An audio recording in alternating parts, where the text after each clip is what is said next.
ನೀವಿನ್ನೂ ನಮ್ಮ ಚಾನಲನ್ನು ಸಬ್ಸ್ಕ್ರೈಬ್ ಮಾಡದೇ ಇದ್ದಲ್ಲಿ ದಯವಿಟ್ಟು ಸಬ್ಸ್ಕ್ರೈಬ್ ಮಾಡಿ. ಹೊಸ ಕತೆ ಬರೆಯಲು ಸ್ಫೂರ್ತಿ ಸಿಗುತ್ತದೆ. ನನ್ನ ಚಿಕ್ಕಪ್ಪ ನನಗೆ ಬಾಲ್ಯದಿಂದಲೂ ತುಂಬಾ ಇಷ್ಟವಾಗಿದ್ದರು. ನನ್ನ ಅಮ್ಮ ಮತ್ತು ಅಪ್ಪನಿಗಿಂತಲೂ ಹೆಚ್ಚಾಗಿ ನಾನು ಅವರ ಆಪ್ತಳಾಗಿದ್ದೆ. ನಿಧಾನವಾಗಿ ನಾನು ದೊಡ್ಡವಳಾದಂತೆ ನನ್ನ ಮತ್ತು ನನ್ನ ಚಿಕ್ಕಪ್ಪನ ನಡುವಿನ ಸ್ನೇಹವು ತುಂಬಾ ಗಾಢವಾಗುತ್ತಾ ಹೋಯಿತು.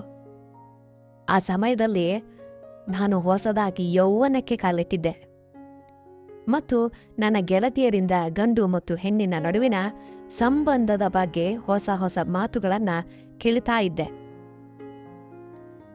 ಚಿಕ್ಕಪ್ಪ ಜೊತೆಗಿನ ಸ್ನೇಹ ಎಷ್ಟು ಆಪ್ತವಾಗಿತ್ತೆಂದರೆ, ನಾನು ನನ್ನ ಚಿಕ್ಕಪ್ಪ ಜೊತೆ ಪ್ರತಿಯೊಂದು ವಿಷಯವನ್ನ ಹಂಚ್ಕೊಳ್ತಾ ಇದ್ದೆ. ಎಲ್ಲ ವಿಷಯವನ್ನ ಅವ್ರ ಜೊತೆ ನಾನು ಹಂಚ್ಕೊಳ್ತಾ ಇದ್ದೆ ಮತ್ತು ನನಗೆ ಚಿಕ್ಕಪ್ಪನ ಜೊತೆ ಮಾತನಾಡಿ ತುಂಬಾ ನೆಮ್ಮದಿ ಸಿಗ್ತಾ ಇತ್ತು. ನಂತರ ಒಂದು ರಾತ್ರಿ ಅಮ್ಮ ಮತ್ತು ಅಪ್ಪ ಮನೆಯಲ್ಲಿ ಇರಲಿಲ್ಲ.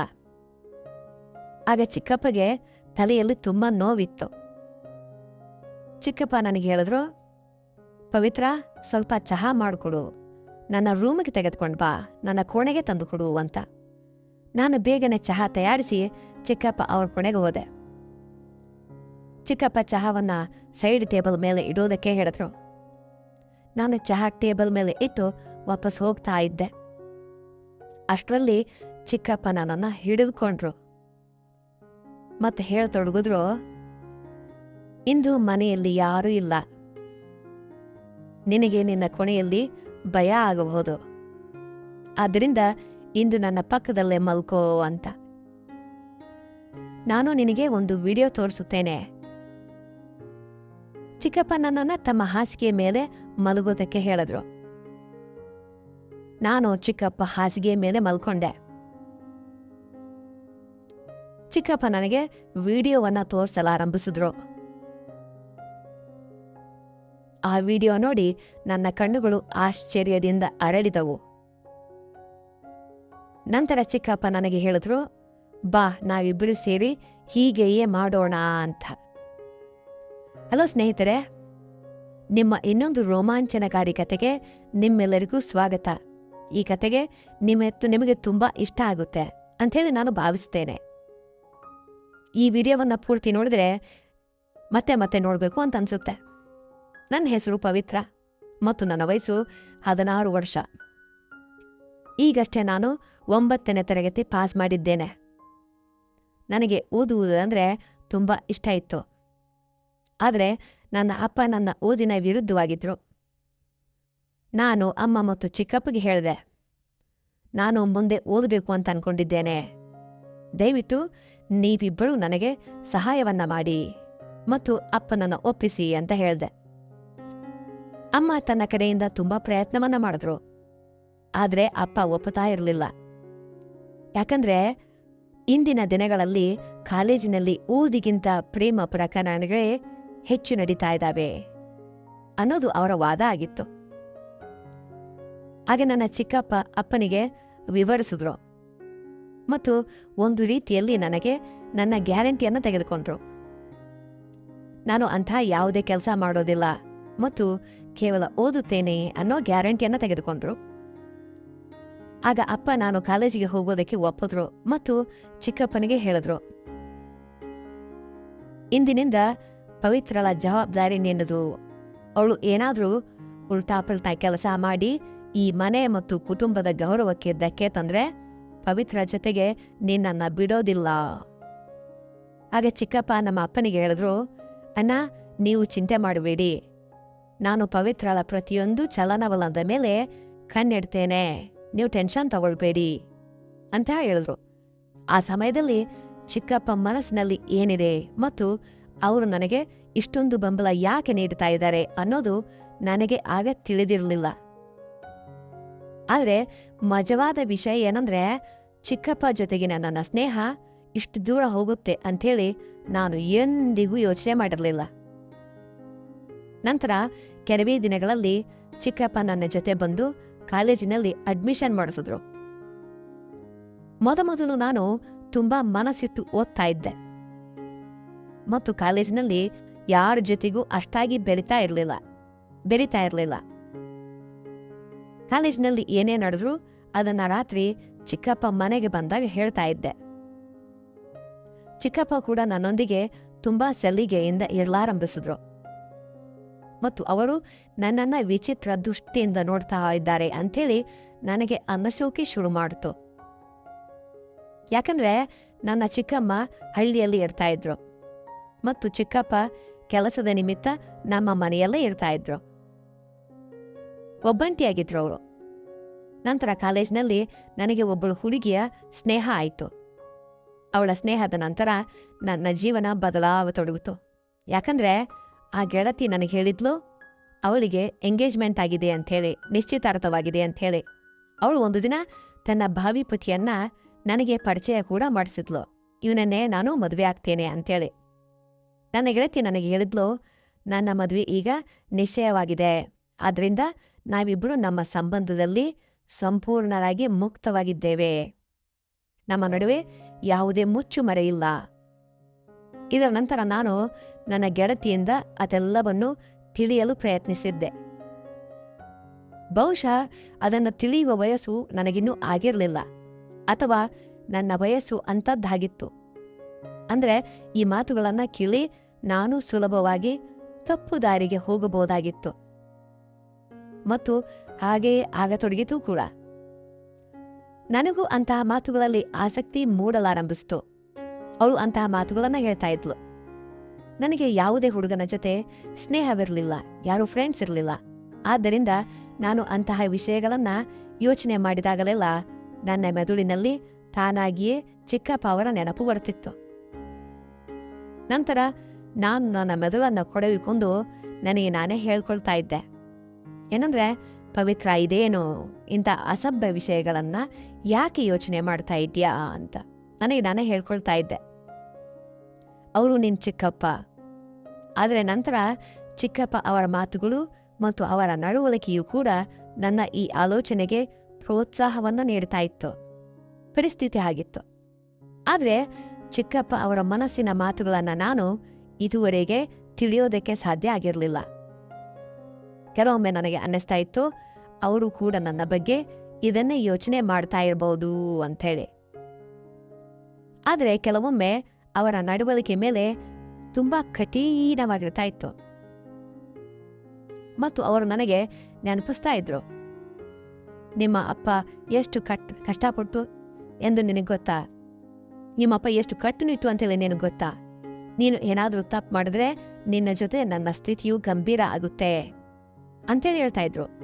ಅವರ ಈ ಮಾತುಗಳನ್ನ ಕೇಳಿ ನಾನು ನನ್ನನ್ನ ಕಂಟ್ರೋಲ್ ಮಾಡ್ಕೊಡ್ತಾ ಇದ್ದೆ, ನಿಯಂತ್ರಿಸಿಕೊಳ್ತಾ ಇದ್ದೆ. ಆದರೆ ಹೇಳ್ತಾರಲ್ಲ, ಯೌವನ ಕುರುಡು ಅಂಥೇಳಿ. ಯೌವನ ಎನ್ನುವುದು ಚಳಿಗಾಲದಲ್ಲಿ ಉರಿಯುತ್ತಿರುವ ಬೆಂಕಿಯಂತೆ.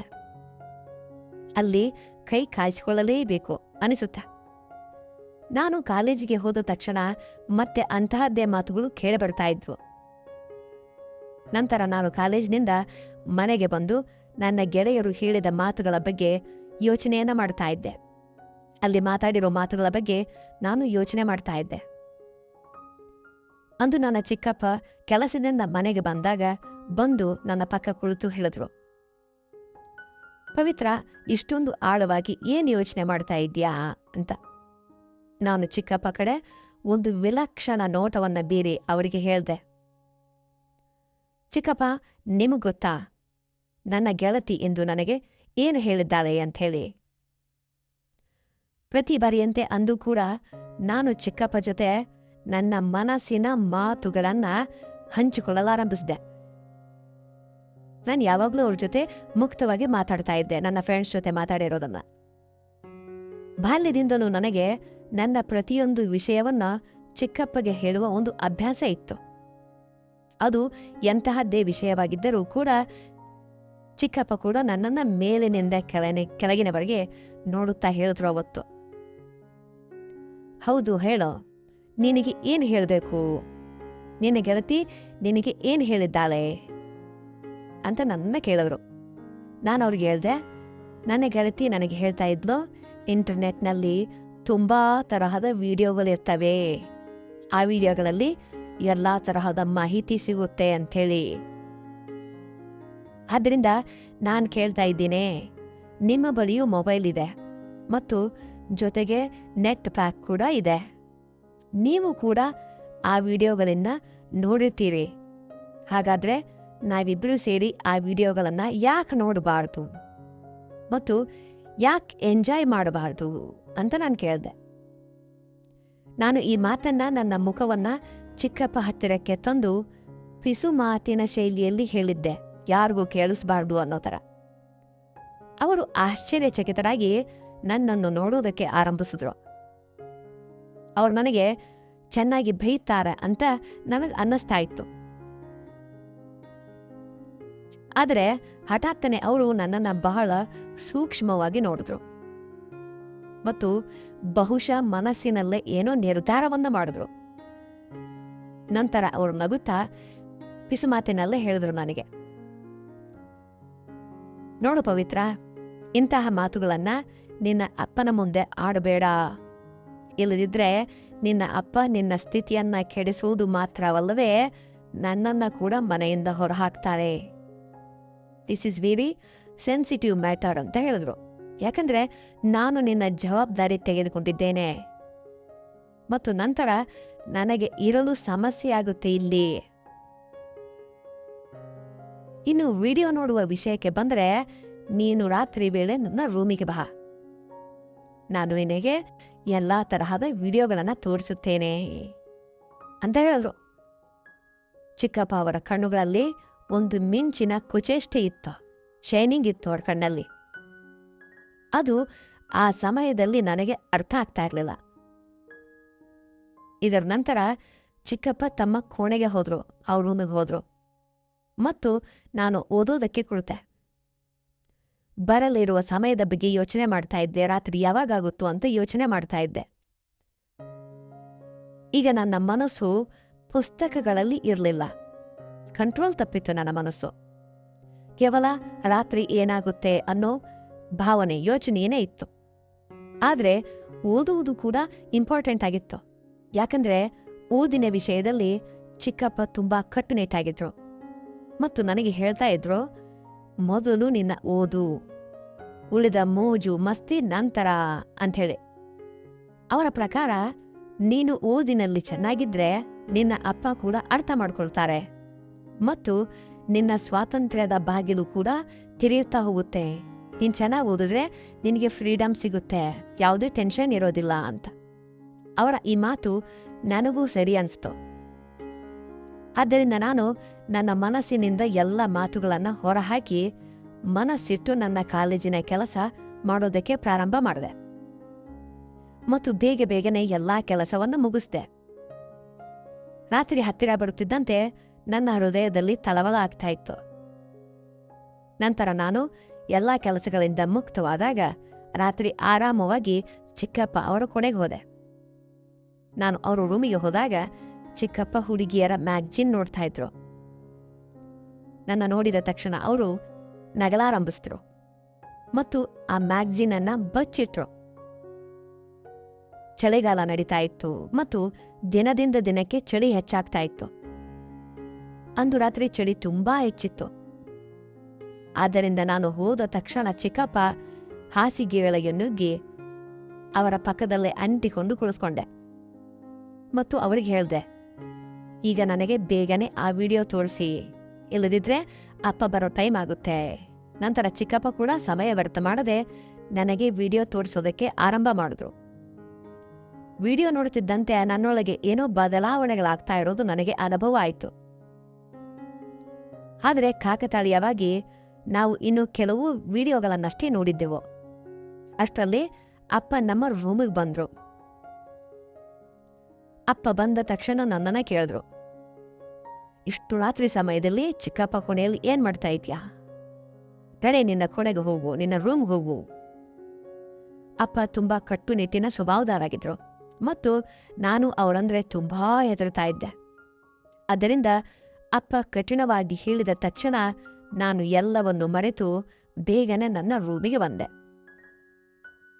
ನಾನು ಯೋಚನೆ ಮಾಡಿದೆ, ಅಪ್ಪ ಚಿಕ್ಕಪ್ಪ ಕೋಣೆಯಿಂದ ಹೊರಬಂದು ತಮ್ಮ ಕೋಣೆಗೆ ಹೋದ ತಕ್ಷಣ ನಾನು ಮತ್ತೆ ಚಿಕ್ಕಪ್ಪ ಕೋಣೆಗೆ ಹೋಗುತ್ತೇನೆ ಅಂಥೇಳಿ. ಆದರೆ ಆ ರಾತ್ರಿ ಅಪ್ಪನಿಗೆ ಚಿಕ್ಕಪ್ಪನ ಜೊತೆ ಯಾವುದೋ ಒಂದು ಮುಖ್ಯವಾದ ಕೆಲಸ ಇತ್ತು. ಆದ್ದರಿಂದ ಅಪ್ಪ ಸಾಕಷ್ಟು ಸಮಯದವರೆಗೆ ಅವರ ಕೋಣೆಯಲ್ಲೇ ಕುಳಿತಿದ್ರು. ಕಾಯ್ತಾ ಕಾಯ್ತಾ ನನಗೆ ಯಾವಾಗ ನಿದ್ರೆ ಬಂತೋ ಗೊತ್ತಾಗ್ಲೇ ಇಲ್ಲ. ಮತ್ತು ಅಪ್ಪ ಚಿಕ್ಕಪ್ಪ ಕೋಣೆಯಿಂದ ಯಾವಾಗ ಹೋದ್ರು ಅನ್ನೋದು ಕೂಡ ನನಗೆ ತಿಳಿಯಲಿಲ್ಲ, ಯಾಕಂದ್ರೆ ತುಂಬಾ ಕತ್ಲಾಗಿ ಹೋಗಿತ್ತು. ನೆಕ್ಸ್ಟ್ ಡೇ ಮರುದಿನ ಕಾಲೇಜಿನಿಂದ ಹಿಂದಿರುಗಿದ ನಂತರ ನಾನು ಕಾತುರದಿಂದ ರಾತ್ರಿಗಾಗಿ ಕಾಯಲಾರಂಭಿಸಿದೆ. ಯಾಕಂದ್ರೆ ನಾನು ಕೆಲವು ವಿಡಿಯೋಗಳನ್ನು ನೋಡಿದ್ದೆ. ಹೇಗೋ ಮಾಡಿ ನನ್ನನ್ನು ನಾನು ಕಂಟ್ರೋಲ್ ಮಾಡಿಕೊಂಡೆ, ನಿಯಂತ್ರಿಸಿಕೊಂಡೆ. ಮತ್ತು ಸಮಯವಾದಾಗ ವಿಡಿಯೋ ನೋಡಲು ಚಿಕ್ಕಪ್ಪ ಕೊನೆಗೆ ಹೋದೆ. ಆದರೆ ಚಿಕ್ಕಪ್ಪ ಹೇಳಿದ್ರು, ಈಗ ನಾನು ನನ್ನ ಆಫೀಸ್ ಕೆಲಸ ಮುಗಿಸ್ತಾ ಇದ್ದೇನೆ ಅಂಥೇಳಿ. ನೀನು ಸ್ವಲ್ಪ ಸಮಯದ ನಂತರ ನನ್ನ ರೂಮಿಗೆ ಬಾ, ನಾನು ನಿನಗೆ ವಿಡಿಯೋ ತೋರಿಸುತ್ತೇನೆ ಅಂತ ಹೇಳಿದ್ರು. ನಾನು ಬೆಳಗ್ಗೆಯಿಂದಲೇ ವಿಡಿಯೋ ನೋಡೋದಕ್ಕೆ ಹಪಾಪಿಸ್ತಾ ಇದ್ದೆ. ಆದ್ದರಿಂದ ಚಿಕ್ಕಪ್ಪ ಮೇಲೆ ಸ್ವಲ್ಪ ಕೋಪ ಮಾಡಿಕೊಂಡು ಕುಳಿತೆ. ನನ್ನ ಮೊಬೈಲ್ನಲ್ಲಿ ನೆಟ್ ಪ್ಯಾಕೇಜ್ ಇತ್ತು. ಅಷ್ಟರಲ್ಲಿ ನನ್ನ ಮೊಬೈಲ್ಗೆ ಯಾವುದೋ ಹೊಸ ನಂಬರ್ನಿಂದ ಒಂದು ಮೆಸೇಜ್ ಬಂತು ನನಗೆ. ಅವನು ಕಳಿಸಿದ ಫೋಟೋ ನೋಡಿ ನನ್ನ ಕಣ್ಣುಗಳು ಅರಳಿದ್ವು. ನಾನು ಇನ್ನೂ ಆ ಫೋಟೋವನ್ನ ನೋಡುತ್ತಲೇ ಇದ್ದೆ. ಅಷ್ಟರಲ್ಲಿ ಆ ವ್ಯಕ್ತಿಯಿಂದ ಮೆಸೇಜ್ಗಳು ಬರೋದಕ್ಕೆ ಆರಂಭ ಆದವು. ಅವನು ತುಂಬಾ ರೊಮ್ಯಾಂಟಿಕ್ ಶೈಲಿಯಲ್ಲಿ ಚಾಟ್ ಮಾಡ್ತಾ ಇದ್ದ. ನಾನು ಮೊದಲೇ ಕಾತುರದಿಂದ ಇದ್ದೆ ವಿಡಿಯೋ ನೋಡೋದಕ್ಕೆ. ಆದ್ದರಿಂದ ನಾನು ಕೂಡ ಅದೇ ಶೈಲಿಯಲ್ಲಿ ಉತ್ತರವನ್ನು ಕೊಡಲಾರಂಭಿಸಿದೆ ಆ ಮೆಸೇಜ್ಗಳಿಗೆ. ನಂತರ ನನಗನ್ನಿಸ್ತು, ಈ ವಿಷಯವನ್ನ ನಾನು ಚಿಕ್ಕಪ್ಪಗೆ ಹೇಳಬೇಕು ಅಂಥೇಳಿ. ನಾನು ತಕ್ಷಣ ಚಿಕ್ಕಪ್ಪ ಕೋಣೆಗೆ ಬಂದೆ. ಆದರೆ ಅವರ ಕೋಣೆಯ ಬಾಗಿಲು ಮುಚ್ಚಿತ್ತು.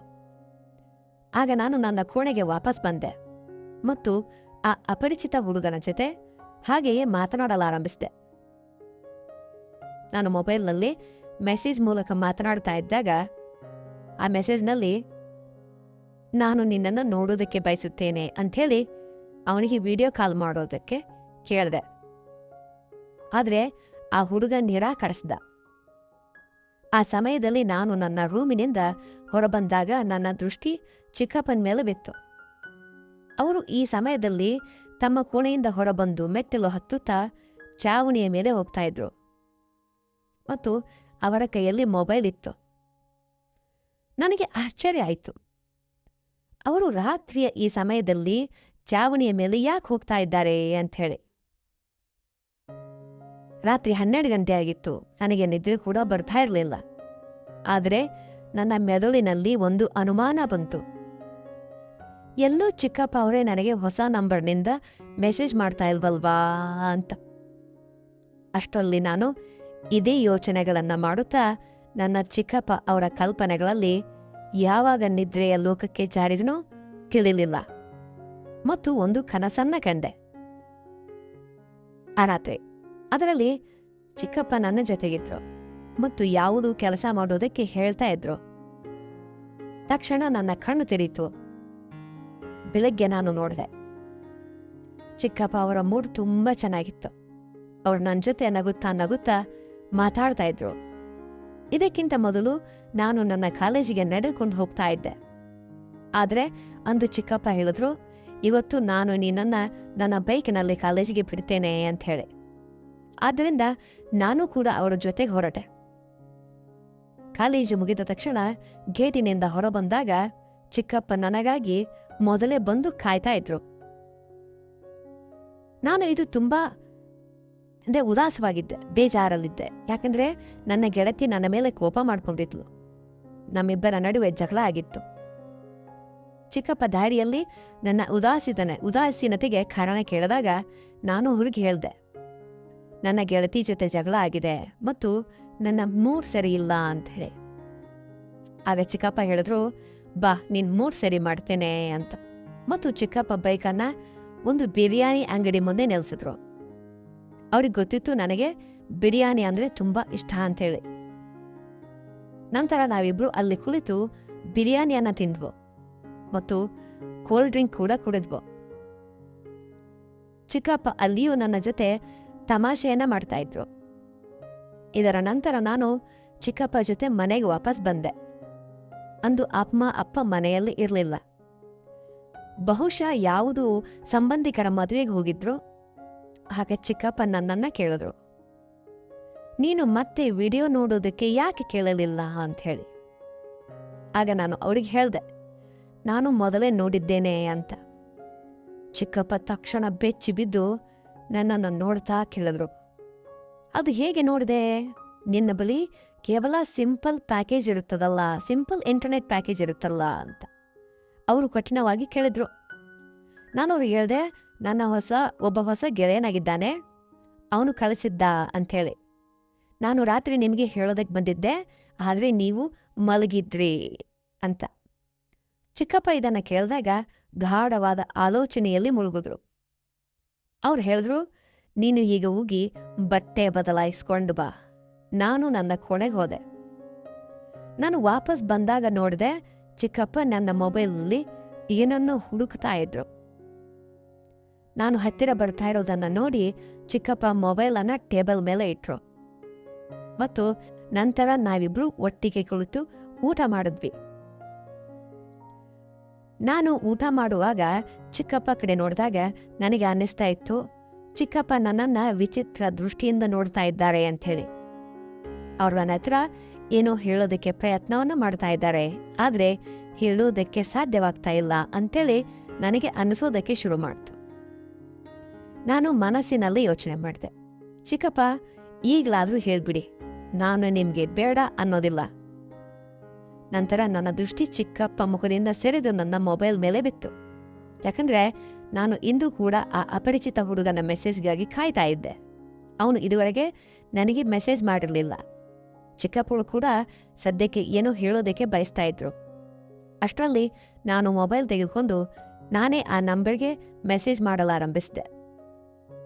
ಆದರೆ ನನ್ನ ಚಿಕ್ಕಪ್ಪ ನನ್ನ ಕೈಯಿಂದ ಮೊಬೈಲ್ ಕಿತ್ಕೊಂಡ್ರು. ನನಗನ್ನಿಸ್ತು, ಬಹುಶಃ ಅವರಿಗೆ ಹೊಟ್ಟೆ ಕಿಚ್ಚು ಆಗ್ತಾ ಇದೆ ಅಂತ ಹೇಳಿ. ಆಗ ಚಿಕ್ಕಪ್ಪ ಹೇಳಿದ್ರು, ಪವಿತ್ರ, ಊಟ ಮಾಡುವಾಗ ಮೊಬೈಲ್ ಬಳಸೋದು ಒಳ್ಳೇದಲ್ಲ, ಆದ್ದರಿಂದ ಮೊಬೈಲ್ ನನಗೆ ಕೊಡು. ಹೀಗೆ ಹೇಳುತ್ತಾ ಅವರು ಮೊಬೈಲನ್ನು ತಮ್ಮ ಬಳಿಯ ಇಟ್ಕೊಂಡ್ರು.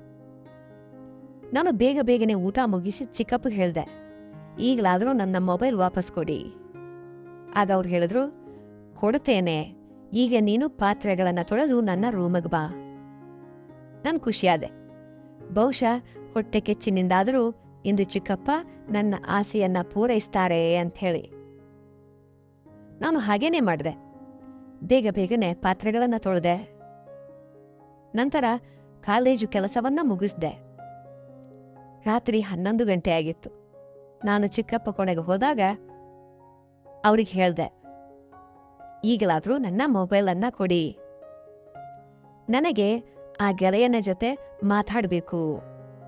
ಆಗ ಚಿಕ್ಕಪ್ಪ ಹೇಳಿದ್ರು, ನನ್ನ ತಲೆಯಲ್ಲಿ ತುಂಬಾ ನೋವಿದೆ, ಮೊದಲು ಹೋಗಿ ನನಗೊಂದು ಒಳ್ಳೆಯ ಚಹಾ ಮಾಡ್ಕೊಂಡ್ ಬಾ. ನಾನು ಚಹಾ ಮಾಡಲು ಹೋದೆ. ಸ್ವಲ್ಪ ಸಮಯದ ನಂತರ ನಾನು ಚಹಾ ತಂದು ಕೋಣೆಗೆ ಬಂದೆ ಮತ್ತು ಚಹಾ ಟೇಬಲ್ ಮೇಲೆ ಇಟ್ಟು ವಾಪಸ್ ಹೋಗೋದಕ್ಕೆ ತಿರುಗಿದೆ. ಅಷ್ಟರಲ್ಲಿ ಚಿಕ್ಕಪ್ಪ ನನ್ನ ಕೈಯನ್ನ ಹಿಡಿದುಕೊಂಡು ಮತ್ತೆ ಹೇಳಿದ್ರು, ಇಂದು ಮನೆಯಲ್ಲಿ ಯಾರೂ ಇಲ್ಲ, ನಿನಗೆ ಒಬ್ಬಳೇ ಮಲಗೋದಕ್ಕೆ ಭಯ ಆಗಬಹುದು. ಇಂದು ರಾತ್ರಿ ನೀನು ನನ್ನ ರೂಮ್ನಲ್ಲೇ ಇರು.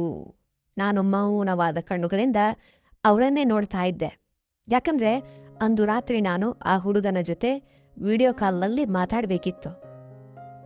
ನಾನು ಬೇಕಂತಲೇ ಚಿಕ್ಕಪ್ಪಗೆ ವಾಪಸ್ ಹೋಗೋದಕ್ಕೆ ನೆಪ ಮಾಡಿ ಹೇಳ್ದೆ, ನಾನು ನನ್ನ ರೂಮ್ ಹೋಗ್ತೇನೆ ಅಂಥೇಳಿ. ಮತ್ತು ನನ್ನ ಕೈ ಬಿಡಿಸಿಕೊಂಡು ಕೋಣೆಯಿಂದ ಹೊರಗೆ ಹೋಗಲಾರಂಭಿಸಿದೆ. ಆದರೆ ಚಿಕ್ಕಪ್ಪ ನನ್ನನ್ನು ತಡೆದು ಹೇಳಿದ್ರು, ನಾನು ಏನು ಹೇಳಿದ್ನೋ ಅಷ್ಟು ಮಾಡು. ಅವರು ಕಠಿಣ ಧ್ವನಿಯಲ್ಲಿ ಹೇಳಿದ್ರು. ರಫ್ ಆಗಿತ್ತು ಮತ್ತು ನನ್ನನ್ನು ತಮ್ಮ ಬೆಡ್ ಮೇಲೆ ಮಲಗೋದಕ್ಕೆ ಹೇಳಿದ್ರು. ದಯವಿಟ್ಟು ನಮ್ಮ ಚಾನಲನ್ನು ಸಬ್ಸ್ಕ್ರೈಬ್ ಮಾಡಿ ಪ್ರಿಯ ವೀಕ್ಷಕರೇ. ನಾನು ಕೂಡ ಹೆದರಿಕೆಯಿಂದ ಚಿಕ್ಕಪ್ಪ ಪಕ್ಕದಲ್ಲಿ ಉಳಿದುಕೊಂಡೆ. ಅವರು ಸಾಕಷ್ಟು ಸಮಯದವರೆಗೆ ನನ್ನ ಮೊಬೈಲ್ ಬಳಸ್ತಾ ಇದ್ರು ಮತ್ತು ನನ್ನನ್ನು ಮಲಗಲು ಕೂಡ್ಲಕ್ಕೆ ಬಿಡಲಿಲ್ಲ. ನಂತರ ಚಿಕ್ಕಪ್ಪ ನನ್ನ ಜೊತೆ ಮಾಡಿದ ವರ್ತನೆಯನ್ನ ನಾನು ಎಂದಿಗೂ ಯೋಚಿಸಲಿರಲಿಲ್ಲ. ರಾತ್ರಿ 12 ಗಂಟೆಗೆ ಅವರು ನನಗೆ ಹೇಳಿದ್ರು, ನೀನು ಆ ಹುಡುಗ ಯಾರು ಅಂತ ನೋಡಲು ಬಯಸ್ತಿದ್ಯಲ್ವೇ? ನಿನಗೆ ವಿಡಿಯೋ ಮತ್ತು ಫೋಟೋ ಕಳಿಸಿದವನು ಯಾರು ಅಂಥೇಳಿ ಚಿಕ್ಕಪ್ಪ ಮಾತನ್ನ ಕೇಳಿ ನಾನು ತುಂಬ ಖುಷಿಯಾದೆ ಮತ್ತು ಹೌದು, ನಾನು ನೋಡೋದಕ್ಕೆ ಬಯಸ್ತೇನೆ ಅಂತ ಹೇಳಿದೆ. ಚಿಕ್ಕಪ್ಪ ನನ್ನ ಮೊಬೈಲನ್ನು ನನ್ನ ಕೈಗೆ ನೀಡಿದ್ರು ಮತ್ತು ಹೇಳಿದ್ರು, ನೋಡಿದನ್ನ. ಅವನು ಫೋಟೋ ನೋಡಿ ನನಗೆ ಶಾಕ್ ಆಯಿತು. ಯಾಕಂದರೆ ಆ ಹುಡುಗ ನನ್ನ ಗೆಳತಿಯ ಭಾವಿಪತಿಯಾಗಿದ್ದ. ಎಂಗೇಜ್ಮೆಂಟ್ ಆಗಿತ್ತಲ್ಲ, ಆ ಹುಡುಗ ಆಗಿದ್ದ. ಅವನು ದಂಗಾಗಿ ಚಿಕ್ಕಪ್ಪ ಕಡೆಗೆ ನೋಡ್ತೊಡಗಿದೆ. ನನ್ನ ಕಣ್ಣುಗಳಿಂದ ನೀರು ಬರಲಾರಂಭಿಸ್ತು. ನಂತರ ಚಿಕ್ಕಪ್ಪ ವಿವರಿಸಲಾರಂಭಿಸಿದ್ರು. ನೀನು ಯಾವಾಗ ನನಗೆ ಈ ಹುಡುಗನ ಬಗ್ಗೆ ಹೇಳಿದೆಯೋ ಆಗಲೇ ನನಗೆ ಅರ್ಥ ಆಗಿತ್ತು, ಯಾರೋ ನಿನ್ನನ್ನು ಮೂರ್ಖನನ್ನಾಗಿ ಮಾಡುತ್ತಿದ್ದಾರೆ ಅಂಥೇಳಿ. ಆಗಲೇ ನಾನು ನಿನ್ನ ಮೊಬೈಲ್ನಿಂದ ಪವಿತ್ರಳಂತೆ ನಡೆಸಿ ಆ ಹುಡುಗನ ಜೊತೆ ಮಾತನಾಡೋದಕ್ಕೆ ಶುರು ಮಾಡಿದ್ದೆ. ಅವನು ನಿನ್ನ ಫೋಟೋಗಳನ್ನು ಎಡಿಟ್ ಮಾಡಿ ಸೋಷಿಯಲ್ ಮೀಡಿಯಾದಲ್ಲಿ ಹಾಕುವವನಿದ್ದ. ನಾನು ಅವನನ್ನು ಬೆದರಿಸದೆ ಹೋಗಿದ್ರೆ ನೀನು ಬರ್ಬಾದಾಗೋಗ್ತಾ ಇದ್ದೆ ಮತ್ತು ಕುಟುಂಬದ ಗೌರವ ಎಲ್ಲ ಹರಾಜಾಗೋಗ್ತಾ ಇತ್ತು. ಮತ್ತು ನಿನ್ನ ಅಪ್ಪ ನಿನ್ನನ್ನ ಮತ್ತು ನನ್ನನ್ನ ಏನು ಮಾಡ್ತಾ ಇದ್ರು ಅನ್ನೋದು ನಿನಗೆ ಗೊತ್ತೇ ಇದೆ. ಪವಿತ್ರ ಮಗಳೇ, ನಿನ್ನ ಈ ವಯಸ್ಸು ಒಳ್ಳೆಯದನ್ನ ಕಲಿಸುವ ವಯಸ್ಸು. ಇಂತಹ ಕೆಟ್ಟ ವಿಷಯಗಳಿಂದ ಮತ್ತು ಇಂತಹ ಕೆಟ್ಟ ಕೆಲಸಗಳಿಂದ ನಿನ್ನನ್ನು ನೀನು ಕಾಪಾಡ್ಕೋ. ನೀನು ನಿನ್ನ ಜೊತೆ ಇಂತಹ ಮಾತುಗಳನ್ನು ಆಡುವಾಗ ನಾನು ಅವನ್ನ ನಿನ್ನ ಬಾಲಿಶತನ ಮತ್ತು ತಮಾಷೆಯಿಂದ ಭಾವಿಸಿ ತಳ್ಳಿ ಹಾಕ್ತಾ ಇದ್ದೆ. ಆದರೆ ನಂತರ ನನಗೆ ಅರಿವಾಯಿತು, ತಳ್ಳಿ ಹಾಕುವ ಬದಲು ನಿನಗೆ ಯಾವುದಾದರೂ ರೀತಿಯಲ್ಲಿ ಅರ್ಥ ಮಾಡಿಸಬೇಕು ಅಂಥೇಳಿ. ಅದಕ್ಕೆ ನಾನು ನಿನಗೆ ಕಠಿಣವಾಗಿ ಸ್ಟ್ರಿಕ್ಟಾಗಿ ಬುದ್ಧಿ ಹೇಳುವ ಬದಲು ನಿನ್ನ ಜೊತೆ ಸ್ನೇಹ ಬೆಳೆಸ್ದೆ. ಒಂದು ವೇಳೆ ಆ ಸಮಯದಲ್ಲಿ ನಾನು ಕಠಿಣ ಶಬ್ದಗಳಲ್ಲಿ ನಿನಗೆ ಹೇಳಲು ಪ್ರಯತ್ನಿಸಿದ್ರೆ ಬಹುಶಃ ನೀನು ಅರ್ಥ ಮಾಡಿಕೊಳ್ಳುವ ಬದಲು ಕೋಪ ಮಾಡಿಕೊಳ್ತಾ ಇದ್ದೆ. ನಂತರ ನೀನು ನನ್ನ ಜೊತೆ ವಿಷಯಗಳನ್ನು ಹಂಚಿಕೊಳ್ತಾ ಇರಲಿಲ್ಲ ಮತ್ತು ನನ್ನಿಂದ ದೂರವಾಗಿ ಬೇರೆಯವರ ಬಲೆಯಲ್ಲಿ ಸಿಕ್ಕಿ ಹಾಕಿಕೊಳ್ತಾ ಇದ್ದೆ. ಚಿಕ್ಕಪ್ಪ ಮಾತನ್ನ ಕೇಳಿ ನಾನು ಬಿಕ್ಕಿ ಬಿಕ್ಕಿ ಅಳಲಾರಂಭಿಸಿದೆ. ಅವರು ನನಗೆ ಸಮಾಧಾನವನ್ನು ಮಾಡಿ ಸುಮ್ಮನೆ ಇರೋದಕ್ಕೆ ಹೇಳಿದ್ರು ಮತ್ತು ವಿವರಿಸಿದ್ರು.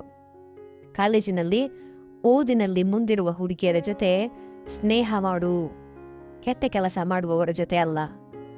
ನಾನು ಚಿಕ್ಕಪ್ಪಗೆ ಒಂದು ಭರವಸೆಯನ್ನು ನೀಡಿದೆ.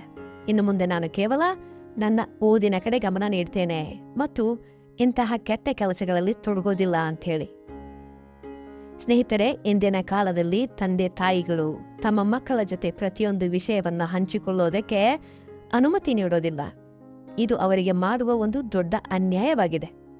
ಮಕ್ಕಳಿಗೆ ಒಳ್ಳೆಯ ಮತ್ತು ಕೆಟ್ಟ ಕೆಲಸಗಳ ವ್ಯತ್ಯಾಸ ತಿಳಿಯಬೇಕು ಮತ್ತು ಶಾಲೆ ಅಥವಾ ಕಾಲೇಜಿನಲ್ಲಿ ಯಾವುದೇ ಘಟನೆ ನಡೆದರೂ ಕೂಡ ಅವರು ತಮ್ಮ ಪೋಷಕರ ಜೊತೆಗೆ ಬಂದು ಹಂಚಿಕೊಳ್ಳಬೇಕು. ಇದರಿಂದ ಭವಿಷ್ಯದಲ್ಲಿ ಬರುವ ತೊಂದರೆಗಳಿಂದ ಪಾರಾಗಬಹುದು. ನನ್ನ ಜೀವನ ಹಾಳಾಗ್ತಾ ಇತ್ತು, ಉಳಿತು. ಹಾಗೆ ಪ್ರತಿ ಪೋಷಕರು ತಮ್ಮ ಮಕ್ಕಳಿಗೆ ಸರಿಯಾದ ಮತ್ತು ತಪ್ಪು ದಾರಿಯ ವ್ಯತ್ಯಾಸವನ್ನು ತಿಳಿಸಬೇಕು ಮತ್ತು ಅವರ ಪ್ರತಿಯೊಂದು ಹೆಜ್ಜೆಯ ಮೇಲೆ ಕಣ್ಣಿಡಬೇಕು. ಇದರಿಂದ ಪವಿತ್ರಳಂತೆ ಅಂದರೆ ನನ್ನಂತೆ ಅವರ ಮತ್ತು ಅವರ ಕುಟುಂಬದ ಗೌರವ ಸುರಕ್ಷಿತವಾಗಿರುತ್ತೆ. ಹಾಗಾದರೆ ಪ್ರೀತಿಯ ಸ್ನೇಹಿತರೆ, ಈ ವಿಷಯದಲ್ಲಿ ನಿಮ್ಮ ಅಭಿಪ್ರಾಯವೇನಿದೆ? ಇದು ಸರಿನಾ ತಪ್ಪಾ? ಕಮೆಂಟ್ ಮಾಡಿ ಖಂಡಿತ ತಿಳಿಸಿ. ನಿಮ್ಮ ಇಂತಹ ಇನ್ನೂ ಹೆಚ್ಚಿನ ಆಸಕ್ತಿದಾಯಕ ಕಥೆಗಳನ್ನು ಕೇಳಲು ಬಯಸಿದ್ರೆ ನಮ್ಮ ಚಾನಲ್ ಅನ್ನು ಸಬ್ಸ್ಕ್ರೈಬ್ ಮಾಡಿ, ಬೆಲ್ ಐಕಾನ್ ಅನ್ನು ಆನ್ ಮಾಡ್ಕೊಳ್ಳಿ, ಲೈಕ್ ಮಾಡಿ. ಇನ್ನೊಂದು ಕಥೆಯೊಂದಿಗೆ ಭೇಟಿಯಾಗೋಣ. ಧನ್ಯವಾದಗಳು. We love you.